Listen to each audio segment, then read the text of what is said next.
ಆ ಮೂಮೆಂಟ್ಸ್ಗಳಿಗೆ ಅನುಗುಣವಾಗಿ ನಮ್ಮಲ್ಲೇ ನಾವು ಎಕ್ವಿಪ್ಮೆಂಟ್ಸ್ಗಳನ್ನ ಅಭಿವೃದ್ಧಿಪಡಿಸಿದ್ದೇವೆ.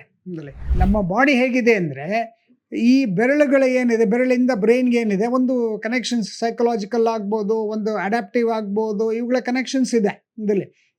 ಬ್ರೈನ್ ಹೆಂಗಂದರೆ ಯಾವುದೇ ಒಂದು ವಸ್ತು ಆಗ್ಬೋದು, ಅದರ ಅಳತೆಗೆ ತಕ್ಕಂತೆ, ಅದರ ಸೈಜಿಗೆ ತಕ್ಕಂತೆ ಅದೇನಾಗುತ್ತೆ, ಅದು ಅಡಾಪ್ಟ್ ಆಗ್ತಾ ಹೋಗುತ್ತೆ.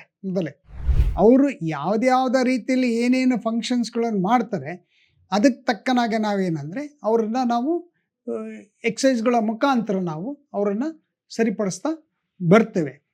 ಇದು ಕಂಟಿನ್ಯೂಸ್ ಇದೇನಂದರೆ ಇದು ನಿರಂತರ. ಕೆಲವೊಮ್ಮೆ ಅರ್ಧ ಗಂಟೆ ಮಾಡಬೇಕಾಗುತ್ತೆ, ಕೆಲವೊಮ್ಮೆ 1 ಅವರ್ ಮಾಡೋಕ್ಕೆ. ಪೇಷಂಟ್ ಎಷ್ಟು ಹೆಚ್ಚು ಪ್ರಾಕ್ಟೀಸ್ ಮಾಡ್ತಾ ಹೋಗ್ತಾರೆ, ಬ್ರೈನು ಆ ರೋಗಿಯ ಮೆದುಳೇನಂದರೆ ಆ ಮೂಮೆಂಟ್ಸಿಗೆ ತಕ್ಕಂಗೆ ಅಡಾಪ್ಟ್ ಆಗ್ತಾ ಹೋಗುತ್ತೆ. ನೋಡಿ, ನಿಮ್ಮ ಮುಂದೆ ಒಂದು ಎಕ್ವಿಪ್ಮೆಂಟ್ಸ್ ಇದೆ. ಇದನ್ನು ನಾವು ಪೆಗ್ ಬೋರ್ಡ್ ಅಂತ ನಾವು ಹೇಳ್ತೇವೆ. ಅಂದರೆ ಇಲ್ಲೊಂದು ಕೆಲವೊಂದು ಕಡ್ಡಿಗಳಿದೆ ಇದರಲ್ಲಿ.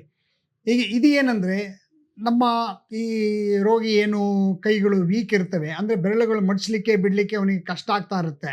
ಇದರಲ್ಲಿ ಈ ಮೂಮೆಂಟ್ಸ್ಗಳನ್ನು ಮತ್ತೆ ವಾಪಸ್ಸು ಪಡೀಲಿಕ್ಕೆ ಏನು ವರ್ಕ್ ಮಾಡಬೇಕು. ಅದೇ ರೀತಿ ಬ್ರೈನ್ ಏನಂದರೆ ಆಯಾ ಸೈಜಿಗೆ ತಕ್ಕಂಗೆ ಅಡಾಪ್ಟ್ ಆಗುವಂಥ ಒಂದು ಪ್ರಕ್ರಿಯೆಗೆ ನಾವೇನಂದರೆ ಅದನ್ನು ಮತ್ತೆ ಸರಿಪಡಿಸುವಂಥ ವಿಧಾನಕ್ಕೆ ನಾವೇನಂದರೆ ಈ ಎಕ್ವಿಪ್ಮೆಂಟ್ಸ್ ನಾವು ಅಭಿವೃದ್ಧಿಪಡಿ. ಇದನ್ನು ನಾವು ಪೆಗ್ ಬೋರ್ಡ್ ಅಂತ ನಾವು ಹೇಳ್ತೇವೆ.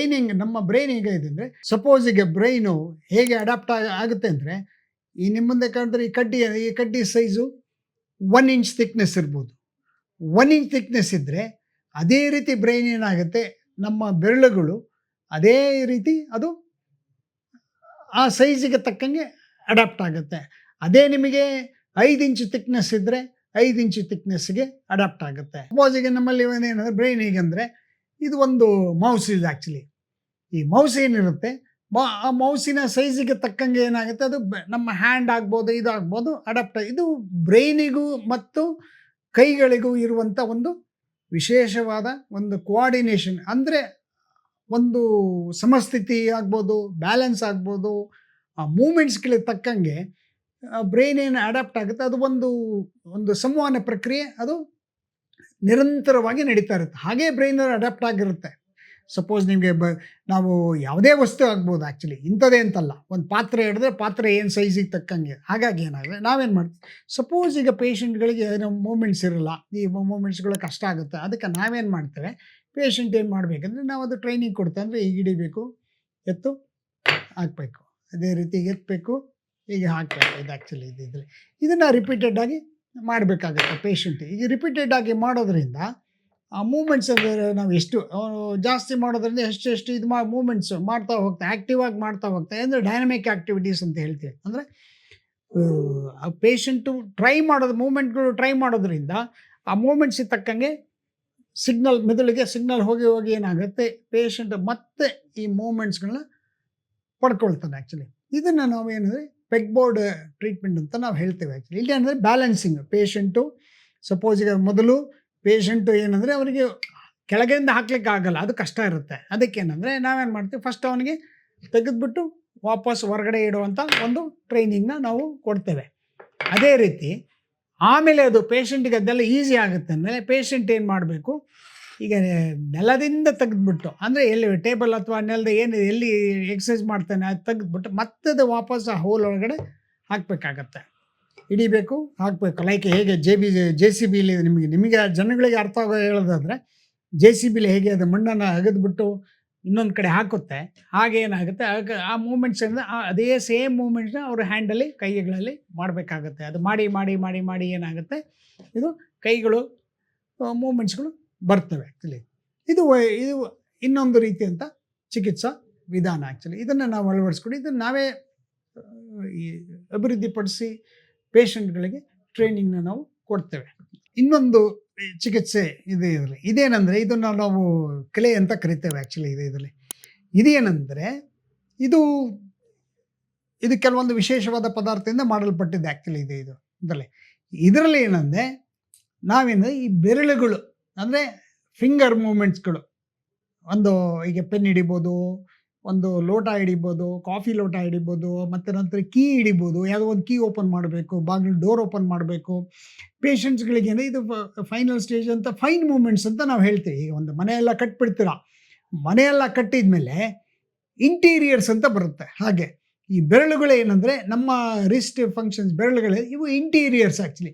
ಇದರಲ್ಲಿ ಸುಮಾರು 1,500-2,000 ಮೂಮೆಂಟ್ಸ್ಗಳು ಒಂದು ಹ್ಯಾಂಡಲ್ಲಿ ಬರುತ್ತೆ ಆ್ಯಕ್ಚುಲಿ. ಎಲ್ಲ ರೀತಿ ನಾವು ಡೈಲಿ ಲೈಫಲ್ಲಿ ನಾವು ಏನೇನು ಮಾಡ್ತಾ ಹೋಗ್ತೀವಿ ಇದರಲ್ಲೇ ಆ ಆ್ಯಕ್ಟಿವಿಟೀಸ್ಗಳನ್ನು, ಆ ಮೂಮೆಂಟ್ಸ್ಗಳನ್ನ ನಾವೇನಂದರೆ ಈ ಒಂದು ಕ್ಲೇ ಮುಖಾಂತರ ನಾವು ಅವರಿಗೆ ಟ್ರೈನಿಂಗ್ ಕೊಡ್ತೇವೆ. ಅಂದರೆ ಸಪೋಸ್ ಈಗ ಕೀ ಓಪನ್ ಮಾಡಬೇಕು, ಪೇಷಂಟ್ ಏನು ಮಾಡಬೇಕು, ಸರಿ ಇರೋ ಕೈಯಿಂದ ಇಟ್ಕೊಂಡು ಬೇರೆ ಇದರಿಂದ ಅವರು ಕೀ ಓಪನ್ ಮಾಡಲಿಕ್ಕೆ ರೊಟೇಷನ್ನ ನಾವು ಹೇಳ್ಕೊಡ್ತೇವೆ. ರೊಟೇಷನ್ನ ತಿರುಗಿಸೋದಾಗಲಿ, ಅದೇ ರೀತಿ ವಾಪಸ್ಸು ತೆಗೆಯೋದಾಗಲಿ, ಕೀ ಹೋಲ್ಡರ್ ಆಗ್ಬೋದು, ಅಥವಾ ಬಾಗಿಲು ತೆಗೆಯೋದಾಗ್ಬೋದು, ಇವುಗಳನ್ನ ಮಾಡ್ಬೋದು. ಬಟ್ ತಿರುಗಿಸುವಂಥದ್ದು ಆ್ಯಕ್ಚುಲಿ ಇದೆ ಇದರಲ್ಲಿ. ಇವು ಬೆರಳುಗಳಿದೆ, ಈ ಚಿಕ್ಕ ಚಿಕ್ಕ ಬೆರಳು. ಮೊದಲು ಹೆಬ್ಬೆರಳಿಂದ 2ನೇ ಬೆರಳು, 3ನೇ ಬೆರಳು, 4ನೇ ಬೆರಳು, 5ನೇ ಬೆರಳು, ಹಾಗೆ ಇದೆ ಆ್ಯಕ್ಚುಲಿ. ಈ ಮೂಮೆಂಟ್ಸ್ಗಳನ್ನ ನಾವು ಇದರಿಂದ ಈ ಮೂಮೆಂಟ್ಸ್ಗಳು ಮಾಡೋದ್ರಿಂದ ಏನಾಗುತ್ತೆ, ನಿಮಗೆ ಪೇಷಂಟಿಗೆ ಫಿಂಗರ್ ಗ್ರಿಪ್ಪು ಇಂಪ್ರೂವ್ ಆಗುತ್ತೆ. ಯಾವುದೋ ಒಂದು ವಸ್ತುನ ಗಟ್ಟಿ ಹಿಡಿಬೇಕು ಆ್ಯಕ್ಚುಲಿ. ಇದು ಈಗ ಸಪೋಸ್ ನಿಮ್ಮ ಮುಂದೆ ಕಾಣ್ತಾ ಇದೆ ಇಪೆಕ್ಸ್ ಇದೆ, ಇಪೆಕ್ಸನ್ನು ಗಟ್ಟಿ ಹಿಡಿಬೇಕು ಆ್ಯಕ್ಚುಲಿ.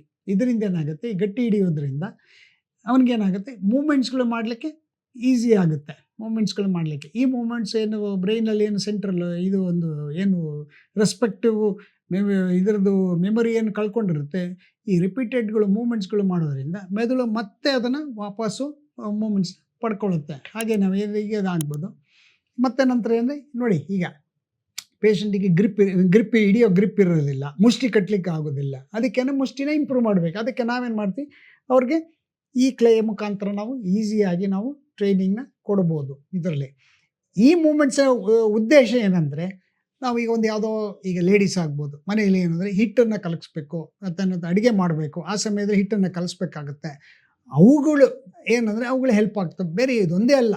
ಈಗ ಯಾವುದೇ ವೃತ್ತಿಲಿ ಇರಲಿ, ಆ ಬೆರಳಿಗೆ ಈಗ ರಿಸ್ಟಿಗೆ ಸಂಬಂಧಪಟ್ಟ ಮೂಮೆಂಟ್ಸ್ಗಳು ಇಂಪ್ರೂವ್ ಆಗಲಿಕ್ಕೆ ನಾವೇನಂದರೆ ಈ ಕ್ಲೇ ಮುಖಾಂತರ ನಾವು ಟ್ರೈನಿಂಗ್ ಕೊಡ್ತೀವಿ. ಇದೇ ರೀತಿ ಸಾಕಷ್ಟು ಎಕ್ವಿಪ್ಮೆಂಟ್ಸ್ಗಳಿದ್ದಾವೆ ನಮ್ಮಲ್ಲಿ. ಇದ್ರೆ ಒಂದೇ ಅಲ್ಲ ಇದರಲ್ಲಿ. ಸೊ ಈ ರೀತಿ ನಾವು ರಿಪೀಟೆಡ್ ಮೂಮೆಂಟ್ಗಳು ಕೊಡೋದ್ರಿಂದ ನಾವು ಹೊಸ ಚಿಕಿತ್ಸಾ ವಿಧಾನಗಳನ್ನ ಅಳವಡಿಸ್ಕೊಂಡು, ಹೊಸ ಟ್ರೀಟ್ಮೆಂಟ್ಗಳನ್ನ ಅಳವಡಿಸ್ಕೊಂಡು ನಾವೇನು ಮಾಡ್ತೇವೆ, ಅವರನ್ನು ಮತ್ತೆ ಮೊದಲನೇ ಸ್ಥಿತಿಗೆ ತರುವಂಥ ವರ್ಕನ್ನು ನಾವು ಮಾಡ್ತೇವೆ.